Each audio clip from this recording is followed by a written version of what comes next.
welcome to Crank It Up, the YouTube home of Bergen Games, and more specifically, Erudia, Battle of Birthrights. I'm Major Bevis, one of the playtesters of this fantastic game, and today I have the honor of talking through my top 5 used royal items in Erudia. If you have not watched Jim's top 5 from last Monday, pause this video real quick and go back and check it out. Royal item drafting is such a unique and pivotal part of Erudia, something that honestly I overlooked at the beginning when I started playtesting this game. That might explain my poor record, but enough about that. Let's just dive in to my top 5 royal items. Let's take a quick look at my spread of royal item drafting. Now, some of you are thinking, wow, he drafted one item every single time, and to be honest, I was surprised by this as well. But let me make it clear to you, my sample size is much smaller than Jim's. I haven't played as many times as him, but I still unknowingly took one item every single time, but I will get more into that when we reach the number 1 spot. Another thing you may notice is that there's a significant drop after my top 5.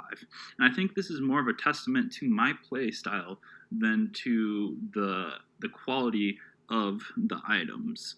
I love cards that are versatile, and when drafting items, I would normally try to draft 4 that were basically for benefit of my deck, and 1 that was necessary depending on what classes I was playing against in those games.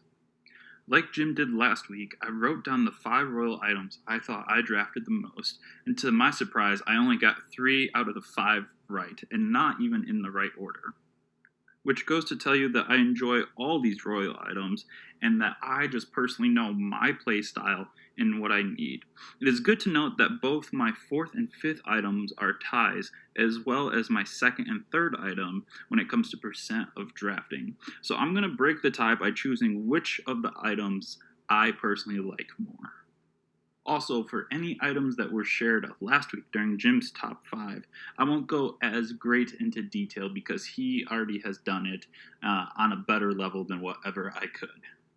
So let's dive right in with my number 5, the Cloak of Delahan. And this, like Jim said last week, is a great item to protect your engines, your units that you're going to need to continue your battle throughout the whole game. By its +1 health and its ability to protect them on your opponent's turn, it's a great defensive item. But I personally like using it as kind of a setup play. For example, there's this one time that I put a Power 3 Acolyte on a desert battlefield, and I ended up cloaking it. So to my rival, it looked like there was 0 power on this low breakpoint battlefield.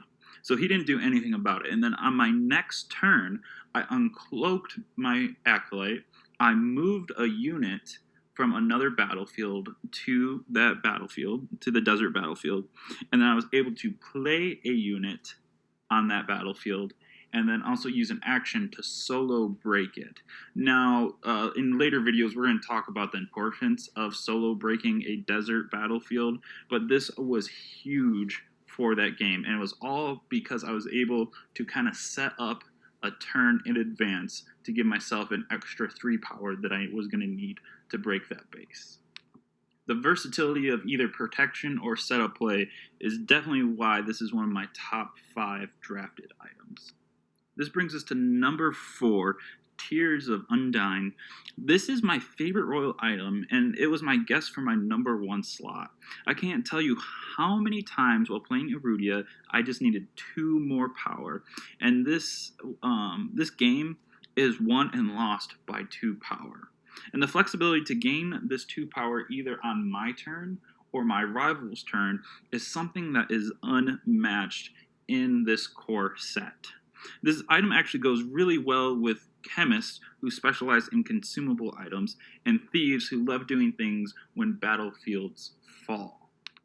But you have to be careful because if you have this card in your hand, you can almost telegraph that you're going to play it. While playing against Jim a couple times, it seems like he always makes sure he's winning a base by at least 3 power. Even though he didn't know I drafted this item, he knows that that's my kind of play style. And so this can be good or bad. Sometimes I was able to trick him or force him into overcommitting on a base without even playing this card. And then sometimes I actually had it set up where I was going to win, but he did beat me out by that 1 power, even though I did have this card in my hand. And I think it's really important, the versatility of being able to play this card on my turn or your turn is why I love it so much. And to be honest, the +2 power at any point in the game is incredible and is always needed. Number 3 is Asheron Idol. In a game where Acolyte drafting and getting to your leader are your 2 top priorities, this card helps you with both of those things. At the minimum form, you can get 1 Acolyte, which is most of the time 3 power, but also they have these unique abilities. So if you get this card in your starting hand, you already drafted 2 Acolytes, you could realistically start with 3 Acolytes in your hand thanks to this card. But on the maximum side of it, you can get your leader out. And I want you guys to understand that getting your leader unit out is one of the most important things you can do. Either get it out on the battlefield or get it in your hand. And that's what this card does. However, getting your leader does come at a cost of 1 of your acolytes in the aligned class. Now, this is a no-brainer when it comes to a time where you have an acolyte that only has an on-play ability. You play the acolyte, it uses its ability, but then you can turn around and sacrifice it to get your leader. The decision is harder, though, when you already have your engine acolytes out there doing work, but you know that your leader is probably your most important unit that you can get. In a game where unit management is key, you can't go wrong with either options given on this item. Number 2 is the Bevian Glaive. I don't want to go too much into detail here because Jim has already went into that. I mean, +3 power in this game is great. Its versatility, being able to be played as a normal item or any other one of your actions is fantastic. Costing 2 morale sometimes hurts you, sometimes you wish you had morale to play it like that, but I've never been upset about drafting this card. It's great with knights, fantastic because it has that weapon subclass to it, and honestly it has a fantastic name that I personally wish was pronounced differently, but hey, beggars can't be choosers. And this leads to my number 1 drafted royal item, the item I took unknowingly every time, and that's Ashes of Ifrit. Now, you might be thinking, man, this guy is a jerk. He took something that destroys something that does damage every single time. And I want to be clear, I actually don't even like destruction in this game, or even like Smash Up. Like, for example, sharks are one of my least favorite Smash Up factions because they just destroy and it slows down the game. But I want you guys to understand that area damage in this game puts so much pressure on your rivals. It's a great counter to the clerics. It's a great way to uncloak the thieves.